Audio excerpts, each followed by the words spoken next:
I deliberately rolled a truck loaded with tons of industrial chili peppers. Watching the crowd rush in to loot it, I knew my plan had worked. Because 9 years ago my dad crashed at this exact same spot too. Later I found out it hadn't been an accident.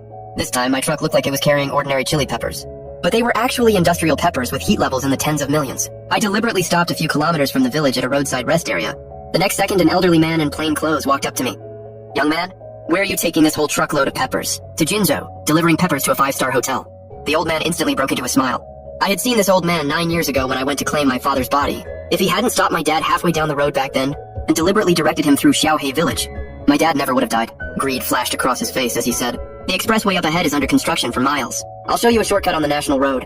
I live in Xiaohe village, so it's on the way. Give me a ride, will you?" The old man glanced at the truckload of red peppers behind me, and smiled even more warmly. In his mind, the locals couldn't live without spicy food, and this was the perfect season for drying peppers. Once this truck passed through Xiaohe village, as long as they prepared in advance, my truck would never make it back out. His whole family would get a truckload of peppers for free, without spending a dime.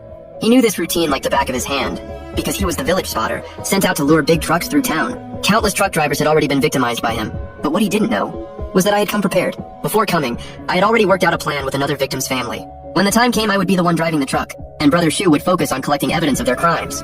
"Then thank you. Sir, hop in." Old Mr. Zhao climbed into my truck like he'd done it 100 times. As soon as he got in, he secretly pulled out his phone and sent a message, telling the other villagers to get ready to block the road.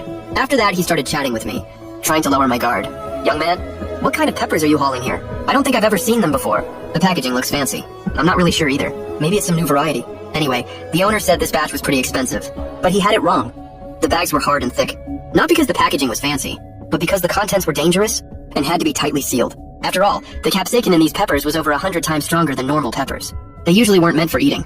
They were used in biopesticides, cables, anti-corrosive coatings, and tear gas. They were incredibly potent. That was exactly why I chose to transport them. The more valuable the cargo, the bigger the bait. Mr. Zhao's mind was already racing, thinking about how to unload and resell the stolen goods after the crash. He never even noticed the words "dangerous materials" spray-painted on the truck. Before long, the truck drove into Xiaohe village. Right then, Mr. Zhao suddenly said he wanted to get out. "Young man, my stomach's acting up. I need a restroom. Just let me off here. I'll make my own way back later." He was looking for a chance to get out, because just minutes earlier, he had already texted the villagers up ahead who were scattering nails on the road. He didn't dare go any farther. He was afraid he'd get caught in the crash himself. "It's fine, hang on a little longer. We're almost there." With that, I pushed the truck to top speed. Mr. Zhao panicked. To force me to stop, he pretended he was about to pull down his pants. "Stop the truck! I seriously can't hold it anymore. If I go in the cab, it'll stink to high heaven." "It's fine. Us truckers have seen it all. There's a portable toilet under your seat. It's clean. Go ahead. Pull over now. You passed my house. It's back that way." The old man could see they were almost at the spot. His hair practically stood on end. As he spoke, he pulled out a small hammer he'd prepared in advance, and swung it at my window glass. But after pounding hard several times on the passenger side window, the glass didn't even crack. "Sir, that's